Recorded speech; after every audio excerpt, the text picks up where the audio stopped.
Hi മക്കളെ, അപ്പോൾ എങ്ങനെ ഉണ്ടായിരുന്നു നിങ്ങളുടെ ഓൺ എക്സാം? എളുപ്പമായിരുന്നോ? നമ്മൾ ആക്ച്വലി വിചാരിച്ച സിലബസ് മാറിയത് കൊണ്ട് തന്നെ അത്യാവശ്യം ഭയങ്കര ടഫിലാണ് ക്വസ്റ്റ്യൻ പേപ്പർ വരുമെന്നാണ് വിചാരിച്ചത്. പക്ഷെ അത്ര ടഫൊന്നും ആയിരുന്നില്ല, ഇന്ന് വെച്ച് അത്ര സിമ്പിളും ആയിരുന്നില്ല. കാര്യം ഒരു ക്വസ്റ്റ്യൻ്റെ ABC സെക്ഷൻ വരുമ്പോൾ C കുറച്ച് ടഫായിരുന്നു, Aയും Bയും എളുപ്പമാകുന്ന രീതിയിലായിരുന്നു ക്വസ്റ്റ്യൻ പേപ്പറിന് ഒരു പാറ്റേൺ വന്നത് അല്ലേ. അതായത് ഭയങ്കര ടഫ് എന്ന് പറയാൻ പറ്റില്ല, എന്ന് വെച്ചാൽ ഭയങ്കര സിമ്പിൾ എന്നും പറയാൻ പറ്റില്ല. ഏകദേശം ഒരു മീഡിയം റേഞ്ചിലായിരുന്നു. പഠിച്ച കുട്ടികൾക്ക് മാർക്ക് നന്നായി സ്കോർ ചെയ്യാൻ പറ്റുന്ന ഒരു ക്വസ്റ്റ്യൻ പേപ്പർ ആയിരുന്നു കേട്ടോ. അപ്പോൾ മിസ് എന്തിനാണ് വന്നത്? ക്വസ്റ്റ്യൻ പേപ്പറിൻ്റെ ആൻസർ ഡിസ്കസ് ചെയ്യാൻ വേണ്ടിയിട്ടാണ്. അപ്പോൾ ടൈം ഒട്ടും കളയുന്നില്ല, നേരെ ആൻസറിലേക്ക് പോകാം കേട്ടോ. ഫസ്റ്റ് ക്വസ്റ്റ്യൻ ഇതായിരുന്നു: identify the cell comprising the more than half of the brain and spinal cord that has ability to divide but cannot transmit impulse. അതായത് ഈ കനോട്ട് ട്രാൻസ്മിറ്റ് ഇമ്പൾസ് എന്ന് പറയുന്ന ഈ വേർഡ് കാണുമ്പോൾ തന്നെ മനസ്സിലാകും ഏതാണ് ആൻസർ. ന്യൂറോഗ്ലിയലാണ് കേട്ടോ. ന്യൂറോഗ്ലിയൽ എന്ന് പറയുന്ന സെൽസ് ആണ് അതിന്റെ ആൻസർ ആയിട്ട് വരുന്നത്. അപ്പൊ എന്താണ്? ഡി ആണ്. സെക്കൻഡ്, അതായത് സെക്കൻഡ് മാത്രമേ ഉള്ളൂ കേട്ടോ, വേറെ ഒന്നുമില്ല. ചില കുട്ടികൾ ചിലപ്പോൾ ന്യൂറോൺ എഴുതാനായിട്ട് ചാൻസ് ഉണ്ട്. നിങ്ങൾ ഈ കനോട്ട് എന്ന് പറയുന്ന വേർഡ് കാണില്ല, ട്രാൻസ്മിറ്റ് ഇമ്പൾസ് എന്നുള്ള കാണുമ്പോൾ തന്നെ എന്ത് വിചാരിക്കും? ന്യൂറോൺ ആയിരിക്കും എന്ന് വെച്ചിട്ട് ന്യൂറോൺ എഴുതാൻ ചാൻസ് ഉണ്ട്. പക്ഷേ ന്യൂറോൺ അല്ല, എന്താണ്? ന്യൂറോഗ്ലിയൽ സെൽസ് ആണ്. എല്ലാവരും കറക്റ്റ് ആയിട്ട് എഴുതിയിട്ടുണ്ടെന്ന് തന്നെയാണ് മിസ്സിന്റെ ഒരു ധാരണ കേട്ടോ. ഇനി സെക്കൻഡ് ക്വസ്റ്റൻ ആട്ടോ: which of the following is correct arrangement of component of RNA nucleotide. അതായത് നിങ്ങളെ കൺഫ്യൂഷൻ ആക്കാൻ വേണ്ടിയിട്ട് ഒരു ക്വസ്റ്റൻ ആണ് കേട്ടോ. RNA ന്യൂക്ലിയോടൈഡിലെ കറക്റ്റ് പെയർ ചെയ്താണ്, കറക്റ്റ് അറേഞ്ച്മെന്റ് ആയിട്ട്. അതായത് നമ്മുടെ ന്യൂക്ലിയോടൈഡ് എങ്ങനെയാണ് പോകുന്നത്? ഇവിടെ ഒരു ഫോസ്ഫേറ്റ് ഇരിക്കുന്നുണ്ട്, അതിനുശേഷം എന്താണ് ഇവിടെ നമ്മുടെ എന്താണ് ഷുഗർ ബേസ് ഇരിക്കുന്നുണ്ട്, ഇവിടെയാണ് നൈട്രജൻ ബേസ്. അപ്പം ഇതേ ഓർഡറിലായിരിക്കണം ഇതിരിക്കേണ്ടത്. അതായത് ഫോസ്ഫേറ്റ്, ഷുഗർ, അതുപോലെ തന്നെ നൈട്രജൻ ബേസ്, ഈ രീതിയിലായിരിക്കണം അറേഞ്ച്മെന്റ് പോകേണ്ടത്. അപ്പോൾ നമുക്കറിയാം RNAയുടെ ആകുമ്പോൾ ഷുഗർ മോളിക്യൂൾസ് ഏതായിരിക്കും? റൈബോസ് ആയിരിക്കും അല്ലേ. അപ്പൊ റൈബോസ് നടുക്ക് വരുന്നതായിരിക്കും കറക്റ്റ് വരുന്നത് അല്ലേ. അപ്പൊ ഫോസ്ഫേറ്റ്, റൈബോസ്, യുറാസിൽ കറക്റ്റ് അല്ലേ. യുറാസിൽ RNAയിൽ മാത്രമുള്ള നൈട്രജൻ ബേസ് ആണ്. ഇനി ഫോർത്ത് നോക്കിയേ: ഫോസ്ഫേറ്റ്, റൈബോസ്, ഗ്വാനിൻ. അതെന്താ? കറക്റ്റ് ആണോ? അപ്പൊ ഒന്നും അതുപോലെ തന്നെ നാലാമത്തെയാണ് കറക്റ്റ്. ഇവിടുത്തെ അഡിനിനും ഫോസ്ഫേറ്റും റൈബോസ് പക്ഷെ ഇപ്പുറത്താണ് വരുന്നത്. ശരിക്കും ഷുഗർ മോളിക്യൂൾസ് എവിടെയാണ്? നടുക്കല്ലേ വരുന്നത്. അവിടെ അറേഞ്ച്മെന്റ്സ് തെറ്റായിട്ടാണ് കൊടുത്തിരിക്കുന്നത്. നമ്മുടെ ക്വസ്റ്റ്യനിൽ കറക്റ്റ് ആയിട്ട് പറഞ്ഞിട്ടുണ്ട് കറക്റ്റ് അറേഞ്ച്മെന്റ് ആയിരിക്കണമെന്നുള്ളത്. അപ്പൊ നിങ്ങൾ നോർമലി ഈ റൈബോസ് എന്നുള്ള സാധനം ഇവിടെ കാണുമ്പോൾ, അതുപോലെ ഇവിടെയും തേർഡ് ക്വസ്റ്റ്യനിലും റൈബോസ് എന്നുള്ളത് കാണുമ്പോൾ അതെടുത്ത് എഴുതാനുള്ള ചാൻസ് കൂടുതൽ. അപ്പൊ മേ ബി നിങ്ങൾ എല്ലാവരും എന്താ ഈ ഒരു ഡിയിലേക്ക് സിയിലേക്ക് പോകാനുള്ള ചാൻസ് വളരെ വളരെ വളരെ കൂടുതലാണ്. അത് ഞാൻ പറഞ്ഞില്ല, നിങ്ങളെ കൺഫ്യൂഷൻ ആക്കാൻ വേണ്ടിയിട്ടാണ് ക്വസ്റ്റ്യൻ പേപ്പർ ഇടുന്ന ആളുടെ ഉദ്ദേശം നിങ്ങൾ ആൻസർ എഴുതരുതെന്നുള്ളൊരു മൈൻഡിലാണ് കേട്ടോ. അപ്പോൾ കറക്റ്റ് ആൻസർ 1ഉം 4ഉം ആണ്. ഡി ആണ് കേട്ടോ, ഡി അല്ല ബി ആണ്. 1ഉം 4ഉം ആണ് കറക്റ്റ് ആൻസർ ആയിട്ട് വരുന്നത്. ഇനി അടുത്ത ക്വസ്റ്റ്യൻ എന്താണ്? ഒരു മാച്ച് ദ ഫോളോയിങ് ആണ് കൊടുത്തിരിക്കുന്നത്. ഇതിനകത്ത് ഏതെങ്കിലും ഒരു ആൻസർ കറക്റ്റ് ആയിട്ട് നിങ്ങൾക്ക് അറിയാമെന്നുണ്ടെങ്കിൽ ബാക്കി നിങ്ങൾക്ക് സിമ്പിൾ ആയിട്ട് പറ്റും. അതായത് പോളിജനിക് ഇൻഹെറിറ്റൻസ് എന്താണ്? More than 1 gene control a trait. അതായത് Q എന്ന് പറയുന്നത് 1 ആണ്. നോക്കിയാൽ Q 1 ആയിട്ട് ഏതിലാണ് ഉള്ളത്? ഇവിടെ മാത്രമേ ഉള്ളൂ. അപ്പൊ എന്താ? ഡി ആണ് കറക്റ്റ് ആയിട്ട് വരുന്നത് അല്ലേ. അതായത് മൾട്ടിപ്പിൾ അലൈലിസം ഇതായിട്ട് വരുന്നത്, മെന്റൽ ഇൻഹെറിറ്റൻസ് ഇതായിട്ട് വരും. ഇങ്ങനെയാണ് അതിന്റെ കറക്റ്റ് മാച്ച് ദ ഫോളോയിങ് വരുന്നത്. ഇനി അടുത്ത ക്വസ്റ്റ്യൻ: നമ്മുടെ antibiotic antibiotic treatment was ineffective in the patient. Which genetic changes in the bacteria caused this. അതായത് ഈ പറയുന്ന ബാക്ടീരിയയിൽ ജനറ്റിക്കൽ വേരിയേഷൻ വരാനായിട്ട് ഏതാണ് കാര്യം? ഓവർ പ്രൊഡക്ഷൻ ആണോ, മ്യൂട്ടേഷൻ ആണോ, ട്രാൻസ്ലേഷൻ ആണോ, സ്പീസിയേഷൻ ആണോ? ഏതാണ് കറക്റ്റ്? മ്യൂട്ടേഷൻ ആണ് മക്കളെ, മ്യൂട്ടേഷൻ ആണ് കറക്റ്റ് ആയിട്ടുള്ള ആൻസർ വരുന്നത്. ഇനി അടുത്ത കൊടുത്തിരിക്കുന്ന ഒരു സ്റ്റേറ്റ്മെന്റ് കൊടുത്തിട്ടുണ്ട്, അതിനനുസരിച്ച് ആൻസേഴ്സ് ചെയ്താനാണ് പറയുന്നത്. Synapse transmit nerve impulse between neurons and regulate their direction and speed. നമുക്കറിയാം നമ്മുടെ ഈ പറയുന്ന സിനാപ്സ് എന്ന് പറയുന്ന ആ ഒരു ഭാഗമാണ് അത് ഇമ്പൾസിനെ അടുത്ത ന്യൂറോണിലേക്ക് ട്രാൻസ്മിറ്റ് ചെയ്യുന്നത്. അതുപോലെ തന്നെ അതിന്റെ സ്പീഡ്, അതിന്റെ ഡയറക്ഷൻ ഒക്കെ റെഗുലേറ്റ് ചെയ്യുന്നത് ആരാണ്? സിനാപ്സ് ആണ്. ഇനി ക്വസ്റ്റ്യൻ എന്താണ്?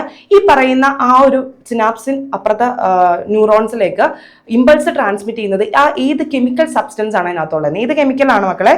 Neuro transmitter. ഏതാണ്? ന്യൂറോ ട്രാൻസ്മിറ്റർ എന്ന് പറയുന്ന ആ കെമിക്കൽ സബ്സ്റ്റൻസ് ആണ് ട്രാൻസ്മിറ്റർ. ഓക്കെ, ന്യൂറോ ട്രാൻസ്മിറ്റർ എന്ന് പറയുന്ന ആ ഒരു കെമിക്കൽ സബ്സ്റ്റൻസ് ആണ് എന്ത് ഈ പറയുന്ന ആ ഒരു ഇതിന് സഹായിക്കുന്നത്. മലയാളം മീഡിയം എല്ലാം അങ്ങനെ തന്നെയാണ് കേട്ടോ, ന്യൂറോ ട്രാൻസ്മിറ്റർ എന്ന് തന്നെയാണ്. ഞാൻ ഷോർട്ട് ഫോം ആണ് എഴുതിയിരിക്കുന്നത്. ഇനി ചോദിച്ചിരിക്കുന്ന explain how the unidirectional transmission of impulse at the synapse is ensured. എങ്ങനെയാണ് സിനാപ്സ് ഒരേ ഡയറക്ഷനിലേക്ക് ആ ഇമ്പൾസിനെ പാസ് ചെയ്യുന്നത്? എങ്ങനെയാണ്? അതായത് ഈ കെമിക്കൽ ആയിരിക്കുന്ന സബ്സ്റ്റൻസ് ന്യൂറോ ട്രാൻസ്മിറ്ററിനെ സ്വീകരിക്കാനായിട്ട് എവിടെ മാത്രമേ ഗ്രാഹികളുള്ളൂ? പോസ്റ്റ് സിനാപ്റ്റിക് മെംബ്രെയിനാണ് അതിൻ്റെ റിസപ്റ്റേഴ്സ് ഉള്ളത്. അതുമാത്രമാണ് ഈ പറയുന്ന ആ ഇമ്പൾസിനെ, ന്യൂറോ ട്രാൻസ്മിറ്ററിനെ സ്വീകരിക്കുള്ളൂ. അതല്ലാതെ നമ്മുടെ സിനാപ്റ്റിക് നോവ് എന്ത് ചെയ്യുന്ന സ്വീകരിക്കുന്നുണ്ടോ? ഇല്ല. അപ്പോൾ ഇപ്പുറത്ത് അഡ്ജസന്റ് ന്യൂറോണിലെ പോസ്റ്റ് സിനാപ്റ്റിക് മെംബ്രെയിൻ എന്ന് പറയുന്ന ഭാഗത്ത് മാത്രമാണ് ന്യൂറോ ട്രാൻസ്മിറ്ററിനെ സ്വീകരിക്കാനുള്ള ഗ്രാഹികൾ അല്ലെങ്കിൽ റിസപ്റ്റേഴ്സ് ഉള്ളൂ. അതുകൊണ്ട് തന്നെ അതെന്താണ്? ഒരു ഡയറക്ഷനിലേക്ക് മാത്രമേ പോവുകയുള്ളൂ. അതാണ് കറക്റ്റ് ആൻസർ വരുന്നത്. ഇനി അടുത്ത ക്വസ്റ്റ്യൻ ആണ്, അതായത് പി എന്ന് പറയുന്നതും ക്യൂ എന്ന് പറയുന്ന അറേഞ്ച്മെന്റ്സ് കൊടുത്തിട്ടുണ്ട്. ഇതിനകത്ത് DNA ആയിരിക്കുന്ന സ്ട്രാൻഡ് ഏതാണെന്ന് ചോദിച്ചിരിക്കുന്നത്. മക്കൾ ഒറ്റ നോട്ടത്തിൽ അറിയാൻ പറ്റും. ഇവിടെ ഗ്വാനിൻ ഉണ്ട്, തൈമിൻ ഉണ്ട്, അഡിനിൻ ഉണ്ട്, സൈറ്റോസിൻ ഉണ്ട്. ഇതിനകത്ത് ഈ തൈമിൻ ഉണ്ടെങ്കിൽ എന്താണ്? അത് DNA അല്ലേ? ഇവിടെ യുറാസിൻ ആണുള്ളത്. യുറാസിൻ ആണ്. ഇതെന്താ? RNA ആണ്. ഇത് RNA ആണ്. ഇതെന്താണ്? DNA ആണ്. കാര്യം എന്താണ്? ഈ പറയുന്ന തൈമിൻ പ്രസന്റ് ആണ്. നമ്മുടെ ക്വസ്റ്റ്യൻ എന്തായിരുന്നു? DNA ഏതാണ്? DNA ഏതാണ്? P ആണ്. അപ്പൊ P ആണ് കറക്റ്റ് ആൻസർ ആയിട്ട് വരുന്നത്. ഇനി എന്തുകൊണ്ടാണ്, എങ്ങനെയാണ് നിങ്ങൾ ഈ സ്ട്രാൻഡ് DNA ആണെന്ന് തിരിച്ചറിഞ്ഞതാണ്? എന്താണ് അതിനകത്ത്? തൈമീൻ പ്രസന്റ് ആണ്. തൈമീൻ എന്ന് പറയുന്ന നൈട്രജൻ ബേസ് എന്തിൽ മാത്രമേ ഉള്ളൂ? നമ്മുടെ DNA മാത്രമേ ഉള്ളൂ. അടുത്ത question, write the nitrogen bases in this strand and pair them with their complementary bases. അതായത് ഈ കൊടുത്തിരിക്കുന്ന ഇതിന് എന്താണ് കോംപ്ലിമെന്ററി ആയിരിക്കുന്ന പെയർ എഴുതാനായിട്ടാണ് പറഞ്ഞിരിക്കുന്നത്. ഓൾറെഡി മിസ് പറഞ്ഞിട്ടുണ്ട്. എന്താണ്? ഗ്വാനിന് ആരോട് മാത്രമാണ് ലവ് ഉള്ളത്? സൈറ്റോസിനോടാണ്. എത്ര ലവ് ആണുള്ളത്? 3 ലവ് ആണുള്ളത്. ഇനി തൈമിനാണെങ്കിലോ അഡിനൻ ആയിട്ടാണ്, അഡിനൻ ആണെങ്കിലോ തൈമിൻ ആയിട്ടാണ്, സൈറ്റോസിൻ ആണെങ്കിലോ ഗ്വാനിൻ ആയിട്ടാണ്. ഇങ്ങനെയാണ് അതിന്റെ പെയറിങ് വരുന്നത് കേട്ടോ. ബോണ്ട് എഴുതുക, ബോണ്ട് എഴുതണം എന്നാണ്. ഇൻ കേസ് എഴുതിയില്ലെങ്കിലും വലിയ മാർക്കിന്റെ വ്യത്യാസമൊന്നും വരില്ല കേട്ടോ. നിങ്ങൾ പെയർ എന്തായാലും എല്ലാ കുട്ടികളും എഴുതിയിട്ടുണ്ടെന്നാണ് എൻ്റെ വിശ്വാസം. കാരണം നമ്മൾ ക്ലാസ്സിൽ അത്ര ഗംഭീരമായിട്ടൊക്കെ ആയിരുന്നു, ഒരു ലവ് സ്റ്റോറി ഒക്കെ പറഞ്ഞിട്ടാണ് ക്ലാസ് എടുത്തിരുന്നത് കേട്ടോ. അപ്പോൾ ഇതാണ് അതിന്റെ കറക്റ്റ് ആൻസർ. ഇനി അടുത്ത 2 ആൻസറും കഴിഞ്ഞു. ഇനി അടുത്തൊരു ഫിഗർ തന്നിട്ടുണ്ട്. ആ ഫിഗറിനെ ബേസ് ചെയ്തിട്ട് ക്വസ്റ്റ്യൻ ആൻസർ ചെയ്താണ് പറഞ്ഞിരിക്കുന്നത്. ഫിഗർ എന്താണ്? മ്യൂട്ടേഷന്റെ ഫിഗർ ആണ് കൊടുത്തിരിക്കുന്നത്. അപ്പോൾ ക്വസ്റ്റ്യൻ ചോദിച്ചിരിക്കുന്നത്, write any 2 causes of this process illustrated. ഈ കൊടുത്തിരിക്കുന്ന ഈ ഒരു പിക്ചറിന്റെ 2 കാരണങ്ങൾ ഏതാ? മ്യൂട്ടേഷന്റെ കാരണങ്ങൾ എന്തൊക്കെയാണോ? ഒന്ന് കെമിക്കൽസ് ആവാം അല്ലേ? കെമിക്കൽസ് വരാൻ ചാൻസ് ഉണ്ട്. അതല്ലാതെ എന്താണ്? റേഡിയേഷൻസ് വരാൻ ചാൻസ് ഉണ്ട്. പിന്നെ എന്തൊക്കെയാണ്? റേഡിയേഷൻസ്. പിന്നെന്താണ്? DNA റെപ്ലിക്കേഷൻ, അതായത് ഇറർ ആയിട്ടുള്ള DNA റെപ്ലിക്കേഷൻസ് കാരണം എന്താണ്? ഈ പറയുന്ന മ്യൂട്ടേഷന് കാരണമാകുന്നുണ്ട്.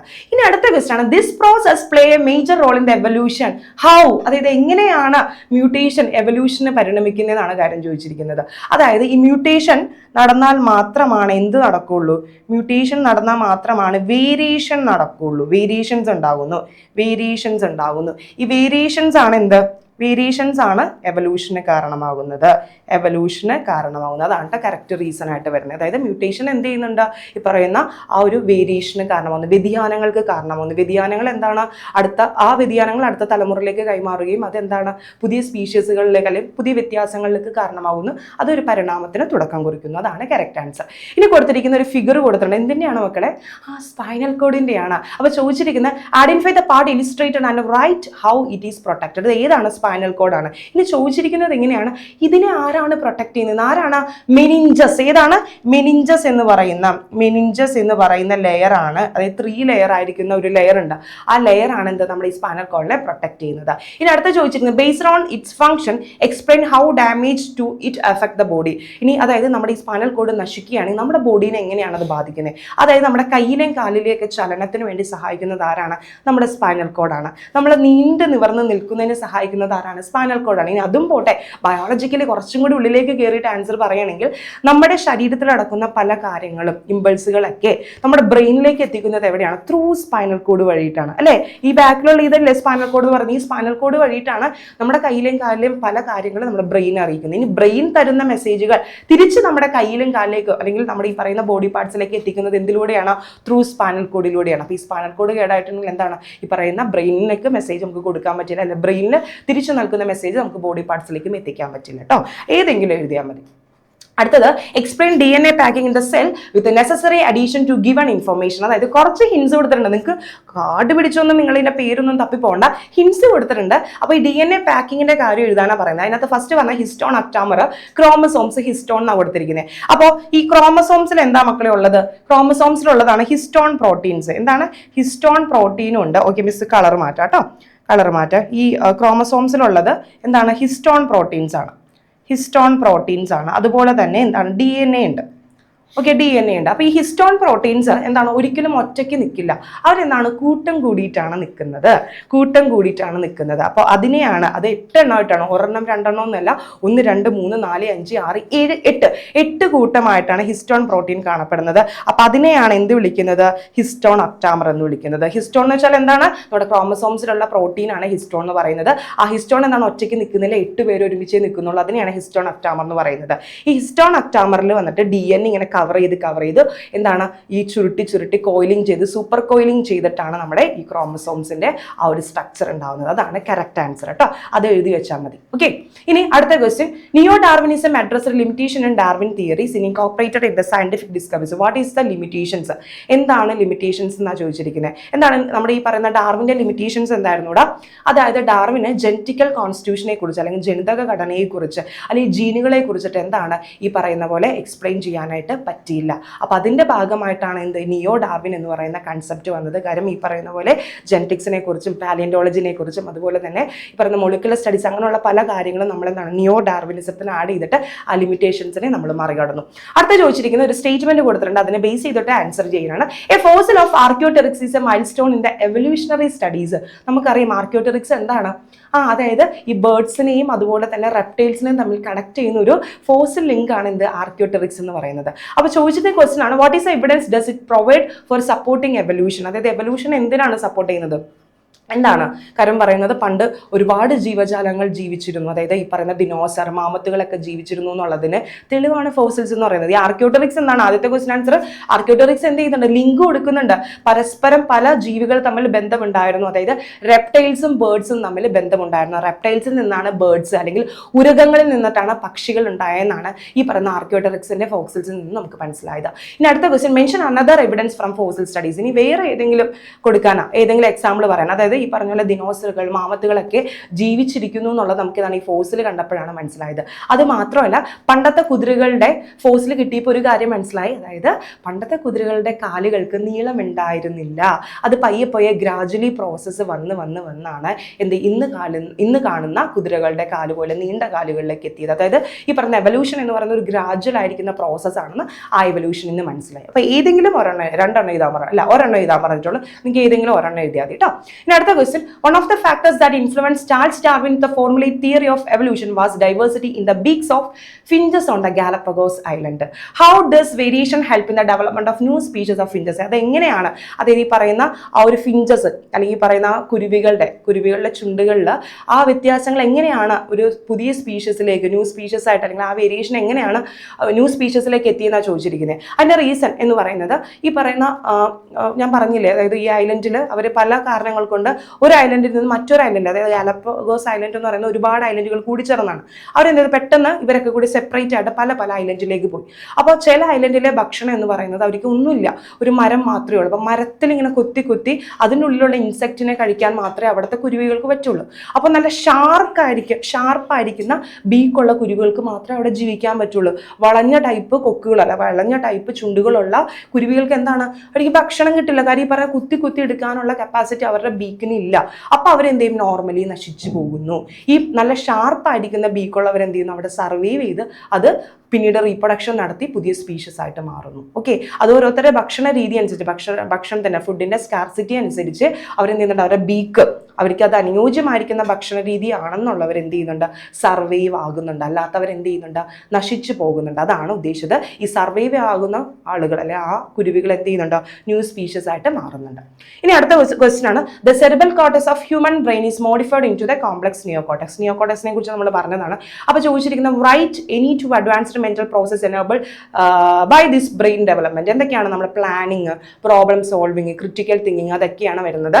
ഇനി imagine a person stop learning to new things. അതായത് നിങ്ങളൊന്ന് ആലോചിക്കുക, ഒരാള് ഇങ്ങനെ പുതിയതായിട്ട് അതായത് ഒരു കാര്യം പഠിക്കുന്ന കാര്യങ്ങളൊക്കെ സ്റ്റോപ്പ് ചെയ്തു, പുതിയതായിട്ട് ഒരു കാര്യവും പഠിക്കുന്നില്ല, പുതിയതായിട്ട് ഒരു കാര്യം എക്സ്പീരിയൻസ് ചെയ്യുന്നില്ല. അങ്ങനെയാണെങ്കിൽ how would this affect their new cortex over type justify your answer? അങ്ങനെയാണെങ്കിൽ നിയോ കോർട്ടക്സിന്റെ കാര്യം എങ്ങനെയായിരിക്കും?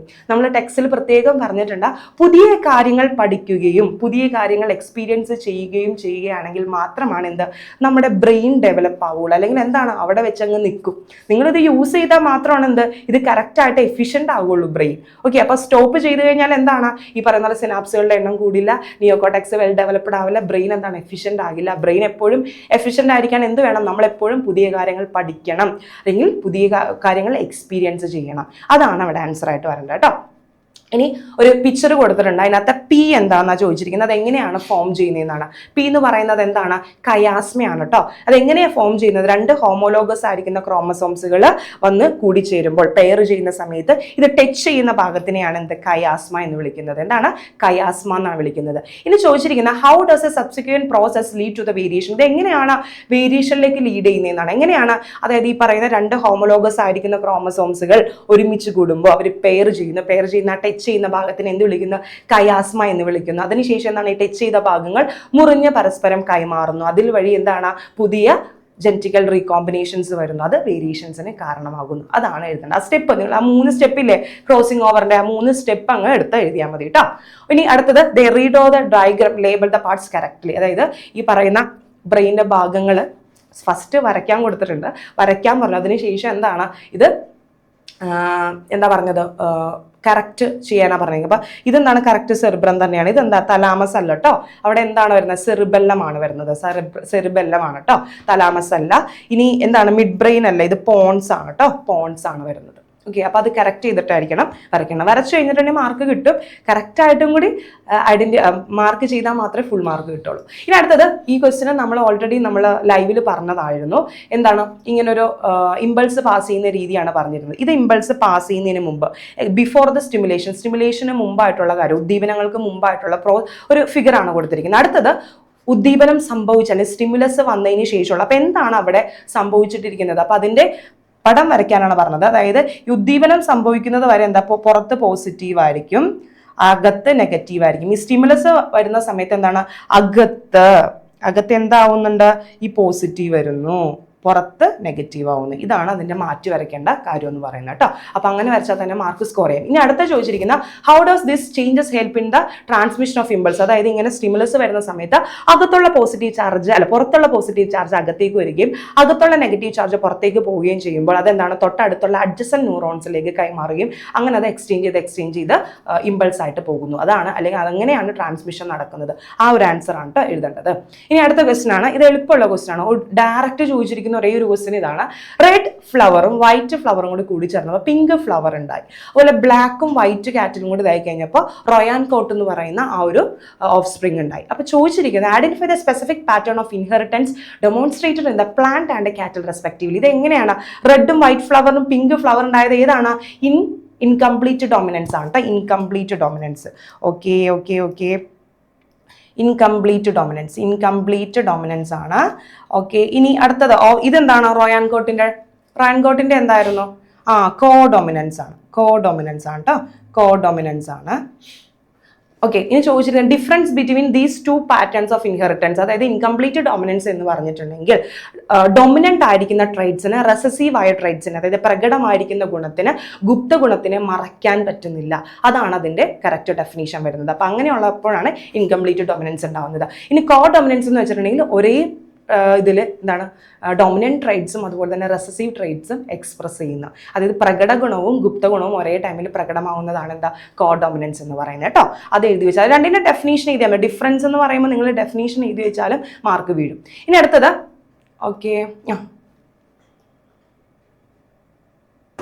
ഓക്കെ, അപ്പോൾ നെക്സ്റ്റ് ക്വസ്റ്റ്യൻ കൊടുത്തിരിക്കുന്ന ഒരു ഇലിസ്ട്രേഷൻ കൊടുത്തിട്ടുണ്ട്. അതായത് ഇതിനകത്ത് കൊടുത്തിരിക്കുന്ന എന്താ? ലാമാർക്കിസത്തിനെ കുറിച്ചിട്ടാണ്. അതായത് പണ്ട് എന്തായിരുന്നു? നമ്മുടെ ജിറാഫിന് കഴുത്തിന് നീളം കുറവായിരുന്നു. അവർ ഭക്ഷണ ദൗർബല്യം അതായത് കണ്ടപ്പോൾ, അതായത് പുല്ലുകളൊക്കെ തീർന്നു പോയി കഴിഞ്ഞപ്പോൾ എന്ത് ചെയ്തു?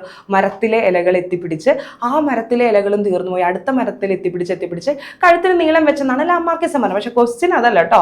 അതാണ് നമ്മുടെ ക്വസ്റ്റ്യൻ പേപ്പർ ഉണ്ടാക്കിയ ആളുടെ ബുദ്ധി എന്ന് പറഞ്ഞാൽ. Explain this one basis of Darwin theory of natural selection. അതായത് ഇതിനെ ബേസ് ചെയ്തിട്ട് നാച്ചുറൽ സെലക്ഷൻ, ഡാർവിൻ ഉണ്ടാക്കിയ നാച്ചുറൽ സെലക്ഷനായിട്ട് കമ്പാരിസൺ നടത്താനാണ്. ഒരു ബോക്സ് ടെക്സ്റ്റ് കൊടുത്തിട്ടില്ലേ? അതായത് നമ്മുടെ ലാമാർക്ക് പറഞ്ഞത് പണ്ടത്തെ എന്താണ്? ജിറാഫുകൾക്ക് ആർക്കും എന്താണ്? കഴുത്തിന് ഉയരം ഉണ്ടായിരുന്നില്ലെന്നാണ് പറഞ്ഞത്, നീളം ഉണ്ടായിരുന്നില്ലെന്നാണ്. പക്ഷേ ഡാർവിൻ്റെ തിയറിയിൽ അങ്ങനെയല്ല. ഉയരമുള്ള ജിറാഫുകളും ഉയരം കുറഞ്ഞ ജിറാഫുകളും ഉണ്ടായിരുന്നു. ഭക്ഷണ ദൗർബല്യം, ഫുഡ് സ്കാർസിറ്റി ഉണ്ടായ സമയത്ത് എന്താണ്? ഈ നീളം കൂടിയ ജിറാഫിന് നീളം കൂടിയ കഴുത്തുള്ള ജിറാഫുകൾ എന്ത് ചെയ്തു, സർവൈവ് ചെയ്തു, അല്ലാത്തവ എന്ത് ചെയ്തു, നശിച്ചു പോയെന്നാണ് പറഞ്ഞത്. അപ്പോൾ അതാണ് കറക്റ്റായിട്ട് എഴുതേണ്ടത്. അപ്പോൾ ഒരു പ്രാവശ്യം കൂടി പറയാം. അതായത് ഡാർവിൻ്റെ തിയറി അനുസരിച്ച് ജിറാഫുകൾക്കെല്ലാം ഒരേ വലിപ്പമായിരുന്നില്ല. പൊക്കമുള്ള ജിറാഫുകളും കഴുത്തിന് നീളം കൂടിയ ജിറാഫുകളും കഴുത്തിന് നീളം കുറഞ്ഞ ജിറാഫുകളും ഉണ്ടായിരുന്നു. അവർക്ക് ഭക്ഷണ ദൗർബല്യം പറ്റിയപ്പോൾ എന്ത് സംഭവിച്ചു, കഴുത്തിന് നീളം കൂടിയിരിക്കുന്നവർ മാത്രമാണ് സർവൈവ് ചെയ്തതും, അല്ലാത്തവ നശിച്ചുപോയി. അതാണ് കേട്ടോ കറക്റ്റായിട്ട് ആൻസർ വരുന്നത്. ഇനി അടുത്ത ക്വസ്റ്റ്യൻ വരുന്നത്, analyze the statement and answer the questions. Human beings have a 23 pair of chromosomes, of which one of set is inherited from mother and other from father. Okay, അത് നമുക്ക് അറിയാവുന്ന കാര്യം. ഇനി ചോദിച്ചിരിക്കുന്നത് ഇതാണ്, how can you classify the chromosomes based on function. ഇത് എങ്ങനെയാണ് ഇതിൻ്റെ, അതായത് ഈ പറയുന്ന 23 പെയർ ഓഫ് ക്രോമസോംസ് അതിൻ്റെ ഫംഗ്ഷൻ അനുസരിച്ച് എന്ത് ചെയ്യാനാണ് പറഞ്ഞിരിക്കുന്നത്, ക്ലാസിഫൈ ചെയ്യാനാണ് പറഞ്ഞിരിക്കുന്നത്. അപ്പോൾ അതിനകത്ത് എന്താണ് 22 പെയർ എന്താണ്, സൊമാറ്റിക് ക്രോമസോംസ് അല്ലെങ്കിൽ സ്വരൂപ ക്രോമസോംസ് ആണ്. ഓക്കെ, ഇനി ബാക്കിയുള്ള ലാസ്റ്റ് 1 പെയർ എന്താണ്, സെക്സ് ക്രോമസോംസ് അല്ലെങ്കിൽ ലിംഗനിർണ്ണയ ക്രോമസോംസ് ആണ്. അതാണ് ആൻസർ. അത് എഴുതിയിട്ടുണ്ടെങ്കിൽ 1 മാർക്ക് കിട്ടും. ഇനി രണ്ടാമത്തെ ക്വസ്റ്റ്യൻ വളരെ സിമ്പിൾ ആണ്, പക്ഷേ പെട്ടെന്ന് കത്താത്ത രീതിയിലാണ് അവർ കൊടുത്തിരിക്കുന്നത്. Is the 23rd pair of chromosomes same in all individuals, explain. അതായത് നമ്മളിവിടെ പറഞ്ഞിരുന്ന ഒരു 22 പെയറും എന്താണ്, സ്വരൂപ ക്രോമസോംസുകളാണെന്നാണ് പറയുന്നത്, സൊമാറ്റിക് ക്രോമസോംസുകൾ. ബാക്കി ഒരെണ്ണം എന്താണ്, ലിംഗ ക്രോമസോംസ് അല്ലെങ്കിൽ സെക്സ് ഡിറ്റർമിനേഷൻ ആയിരിക്കുന്ന ക്രോമസോംസ് ആണ്. അപ്പോൾ ഇവിടെ ലാസ്റ്റ് അത് ചോദിച്ചിരിക്കുന്നത് എന്താ, 23 പെയർ എന്ന് വെച്ചാൽ എന്താ, നമ്മുടെ sex determination, sex chromosomes correct ആണ്, എല്ലാവരുടെയും സെയിം ആണോ, അല്ലടാ. അതായത് XX ആണ് വന്നെങ്കിൽ അതെന്താണ്, ഫീമെയിൽസും XY ആണെങ്കിൽ എന്താണ്, അത് മെയിൽസുമാണ്. അതാണ് കറക്റ്റ് ആൻസർ വരുന്നത് കേട്ടോ. അപ്പോൾ അത് എഴുതിയിട്ടുണ്ടെങ്കിൽ അടുത്ത 2 മാർക്ക് കിട്ടും. ഇത് കുറച്ച് ബുദ്ധിമുട്ടാണ്, സംഭവം സിമ്പിൾ ആണ് കേട്ടോ. പഠിച്ച കുട്ടികൾക്ക് പെട്ടെന്ന് ഒറ്റ ഇതിൽ തന്നെ കിട്ടും. അതല്ലാത്ത കുട്ടികൾ 2-3 പ്രാവശ്യങ്ങൾ ഈ ക്വസ്റ്റ്യൻ വായിച്ചാലാണ് നമുക്കത് ശരിക്കായിട്ട് കത്തുള്ളൂ. ഓക്കെ, ഇനി അടുത്ത ക്വസ്റ്റ്യൻ ആണ്. ഇത് ഓൾറെഡി ഡയറക്റ്റ് ക്വസ്റ്റ്യൻ ആണ്. DNA-യിൽ നിന്ന് mRNA, mRNA-യിൽ നിന്ന് പ്രോട്ടീൻ. X എന്താണ്, ട്രാൻസ്ക്രിപ്ഷൻ ആണ്. Y എന്താണ്, ട്രാൻസ്ലേഷൻ ആണ് കേട്ടോ. ഓക്കെ, ഇനി RNA is essential for this process. നമുക്കറിയാം RNA എന്ന് പറയുന്നത് ഈ പറയുന്ന പ്രോട്ടീൻ സിന്തസിസിന് എസെൻഷ്യൽ ആയിരിക്കുന്ന ഒരു എലമെന്റ് ആണ്. അപ്പോൾ അത് അതിൻ്റെ ഫംഗ്ഷൻ അനുസരിച്ച് എന്ത് ചെയ്യുക, എക്സ്പ്ലെയിൻ ചെയ്യാനാണ് പറഞ്ഞത്. അപ്പോൾ എന്ത് ചെയ്യണം, mRNA എന്താണ്, ഇതെന്താ മെസ്സേജ് ക്യാരിങ് ആയിരിക്കുന്ന RNA ആണ്. അതായത് DNA-യിൽ നിന്നുള്ള മെസ്സേജ് എന്താണ്, ഈ പ്രോട്ടീൻ സിന്തസിസിനുള്ള മെസ്സേജ് കൊണ്ടുപോകുന്ന ആളാണ് എന്ത്, നമ്മുടെ ഈ പറയുന്ന mRNA. ഇനി എന്താണ് tRNA, ട്രാൻസ്ഫർ RNA എന്ന് പറഞ്ഞാൽ അമിനോസിനെ പെറുക്കിയിട്ട് റൈബോസോമിൽ എത്തിക്കുന്ന ആളാണ് എന്ത്, tRNA. ഇനി എന്താണോ ലാസ്റ്റ് ഉള്ളത്, rRNA. rRNA എന്ത് ചെയ്യുന്നുണ്ട്, അമിനോ ആസിഡിനെ കൂട്ടിയിട്ട് പ്രോട്ടീൻ സിന്തസൈസ് ചെയ്യുന്നത്, പ്രോട്ടീൻ നിർമ്മാണത്തിന് സഹായിക്കുന്നുണ്ട്. അതാണ് rRNA. അപ്പോൾ ഈ 3 RNA-യുടെ പേരുകൾ എഴുതി ഫംഗ്ഷൻ എഴുതിയാൽ മതി. അതല്ലെങ്കിൽ നിങ്ങൾ ഈ പ്രോട്ടീൻ സിന്തസിന്റെ സ്റ്റെപ്പില്ലേ, അത് എഴുതിയാലും കറക്റ്റ് തന്നെയാണ് കേട്ടോ. ഓക്കെ, അതാണ് അതിൻ്റെ ആൻസർ ആയിട്ട് വരുന്നത്. ഇനി അടുത്തത് ഒരു എന്താണ്, എവല്യൂഷണറി ട്രീ കൊടുത്തിട്ടുണ്ട്. അതിനെ ബേസ് ചെയ്തിട്ടാണ് ക്വസ്റ്റ്യൻ ചോദിച്ചിരിക്കുന്നത്. വളരെ സിമ്പിൾ ആണ് കേട്ടോ. ഫസ്റ്റത്തെ question, which domain share a common ancestor with eukarya. Eukarya ആയിട്ട് ഷെയർ ചെയ്യുന്നത് ആരാണ്, ആർക്കിയാണ് കേട്ടോടാ. ആർക്കി നിങ്ങൾ ആലോചിച്ചെടുക്കേണ്ട കാര്യം നമുക്ക് ഫിഗർ തന്നെ തന്നിട്ടുണ്ട്.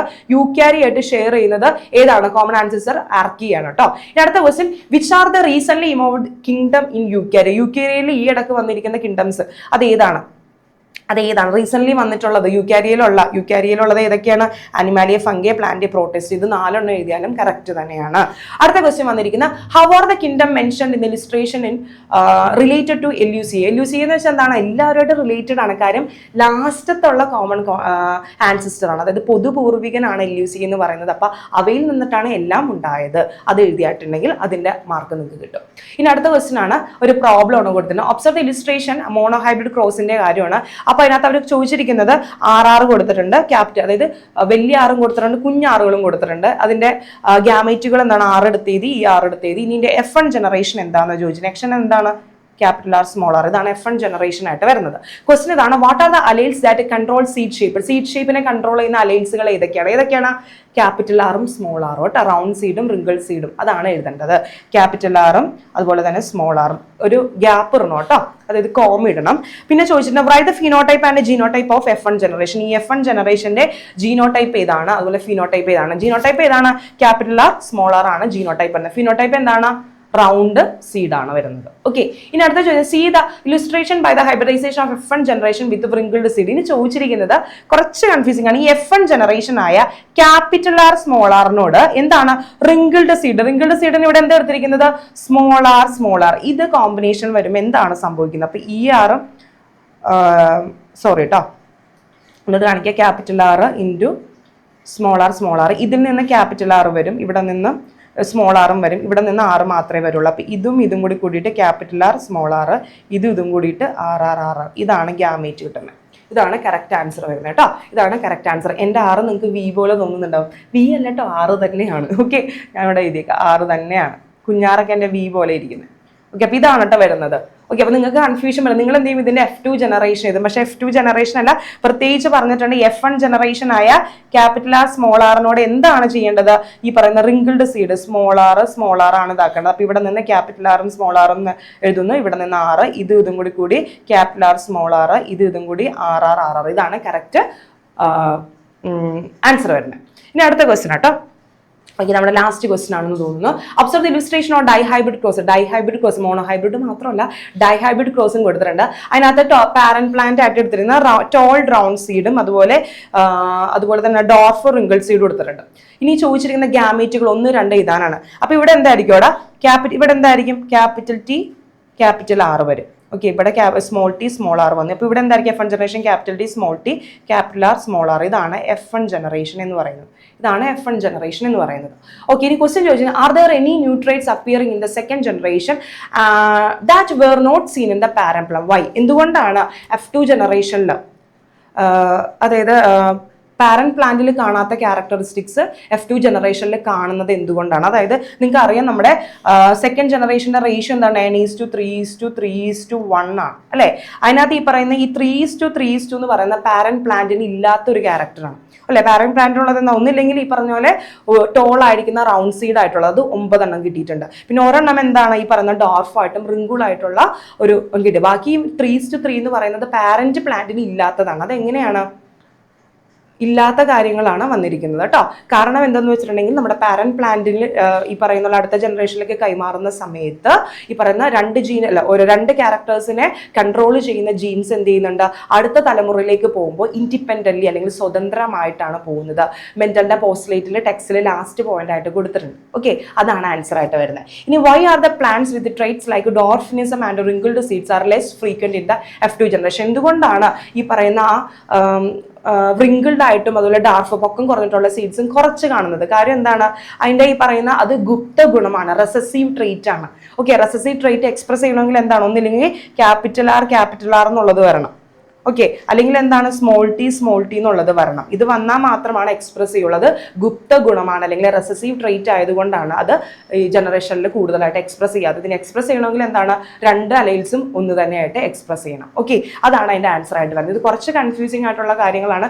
ഡയറക്റ്റ് ചോദിക്കുന്നതിന് പകരം അവർ ഇൻഡയറക്റ്റ് ആയിട്ടാണ് ചോദിച്ചിരിക്കുന്നത്. ഓക്കെ, അപ്പോൾ നമ്മുടെ ക്വസ്റ്റ്യൻസ് ഒക്കെ കഴിഞ്ഞ് എല്ലാവരും അത്യാവശ്യം നന്നായിട്ട് തന്നെ ആൻസർ എഴുതി തന്നെയാണ് വിശ്വസിക്കുന്നത്. കാര്യം ഞാൻ പറഞ്ഞില്ലേ, സിലബസ് മാറിയതിൻ്റെതായ ഭയങ്കര ടഫ്നെസ്സിലൊന്നും ക്വസ്റ്റ്യൻ പേപ്പർ ഉണ്ടാക്കിയിട്ടില്ല. എന്ന് വെച്ചാൽ ഭയങ്കര സിമ്പിൾ ആയിട്ടും അവർ ചെയ്തിട്ടില്ല, ഒരു മീഡിയം റേഞ്ചിലാണ് ചെയ്തിരിക്കുന്നത്. അപ്പോൾ ഇനി ആൻസർ എഴുതാൻ പറ്റാത്ത കുട്ടികളും സങ്കടപ്പെടുകയൊന്നും വേണ്ട. ഈ എക്സാം എന്ന് പറയുന്ന ഒരു എക്സ്പെരിമെന്റ് ആണ്. നമുക്ക് എന്തൊക്കെ കുറവുകൾ അല്ലെങ്കിൽ നമുക്ക് എന്തൊക്കെ ഇമ്പ്രൂവ്മെന്റ് വേണം എന്നതിൻ്റെ ഒരു ടൂള് കൂടിയാണ് എക്സാം. അപ്പോൾ അതിനെ അതിൻ്റെതായ രീതിയിൽ കാണാം. അപ്പോൾ വരും വീഡിയോസിൽ കാണുന്നത് വരെ ടാറ്റാ ബൈ, സീ യു.